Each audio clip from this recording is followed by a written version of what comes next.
December 25th, Lunes. This is our Dark and Light Side episode 86. Tingnan natin kung ano ba yung naging sanhi ng mga problema nyo sa araw na ito. And then kung ano ba sana ang mga dapat at tamang ginawa na desisyon. Hala, yung iba siguro dyan, ewan ko lang anong desisyon nyo dyan, ano bang nagkamali. Nakuha tayo dito. Unang dahilan. The Fool, lagot. Pangalawa, Four of Wands. And pangatlo, Queen of Swords. Hala, Diyos ko. Okay. So, siguro,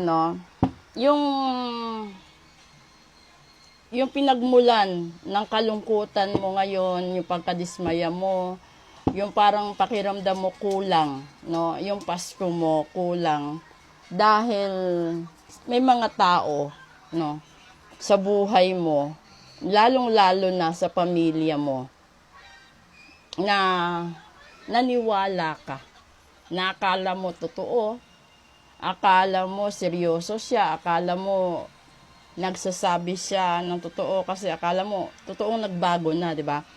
Kasi yung huli is the Queen of Swords. So posible na ito isang ka-live-in mo or isang asawa or girlfriend, kung ano man yung relasyon na meron kayo, na kasama sa pamilya mo.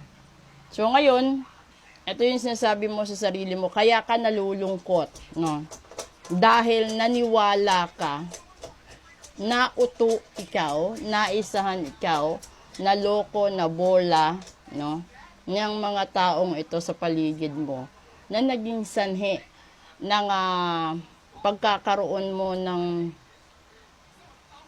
limit sa sarili mo. Ito yung panahon na, di ba, kung ikaw yung tipo ng tao na dati masaya ka, napakagaan ng swerte mo, napakagaan lahat-lahat ng takbo ng buhay mo. Tapos, bigla kang naniwala sa mga taong ito. At sa panahon na pinagbigyan mo sila sa mga sinasabi, sa mga soul nila sa'yo, doon nagsimula ang lahat ng kahirapan, kalungkutan, lahat-lahat na ng kamalasan sa buhay, na para kang sinakluban ng langit at lupa. Bibigyan ko kayo mamaya ng isang example. Tingnan muna natin dito. Una, Nine of Swords. Nako.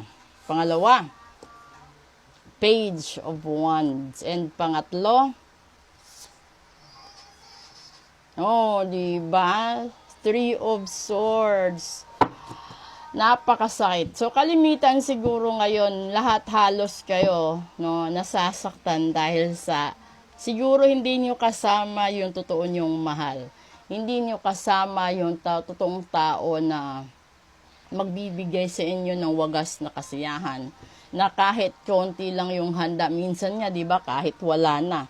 Basta andyan lang siya sa buhay mo, andyan lang siya sa tabi mo, na parang ang gaan ng lahat. Dito ko ngayon sasabihin sa inyo, napakaganda nito.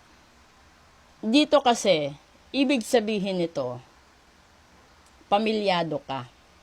Pamilyado kang tao, mapababae, lalaki, o LGBT, kung ano man yung status ng sitwasyon niyo. Pero ibig sabihin nito, posible na ito ay nagsasama kayo. Mag-asawa kayo, magka-live-in, magka-girlfriend, or MU.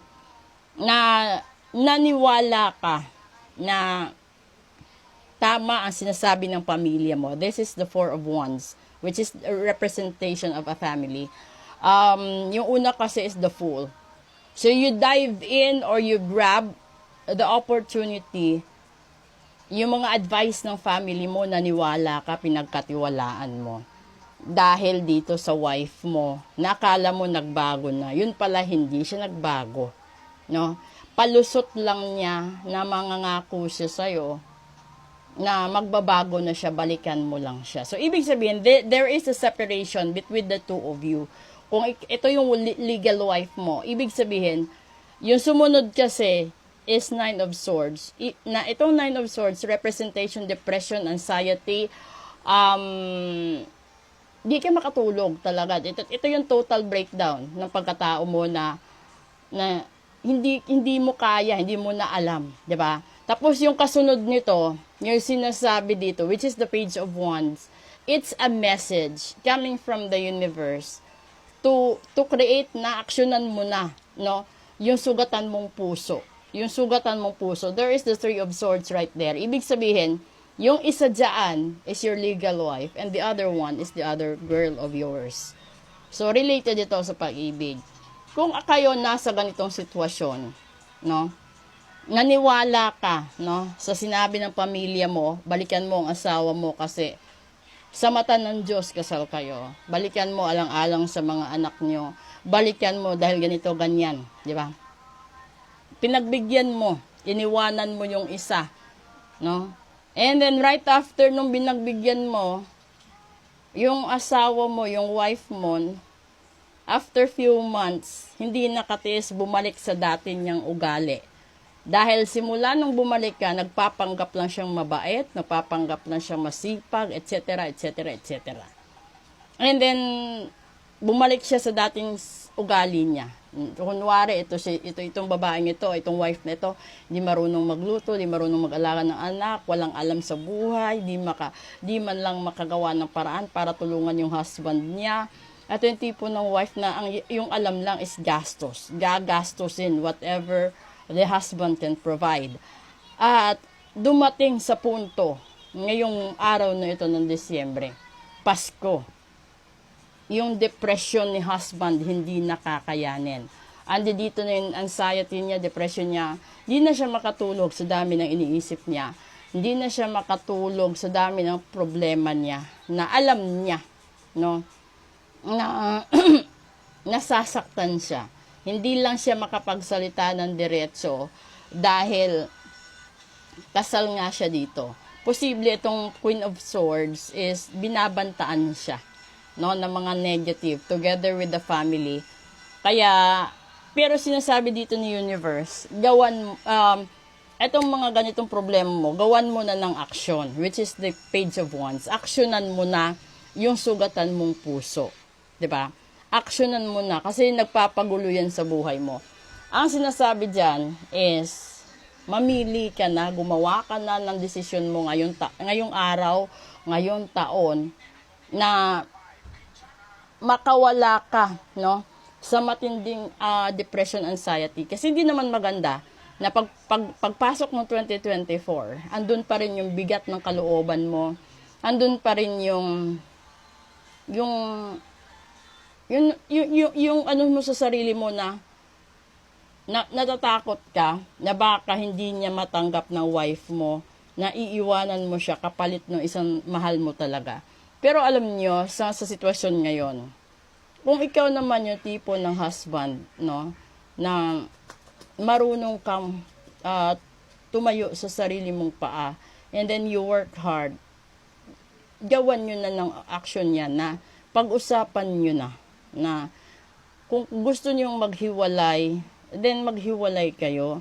And then kung darating ang panahon na meron na kayong pang-process sa ano nyo, sa legal separation nyo, or sa whatever na option, it's either divorce or annulment, gawin nyo na.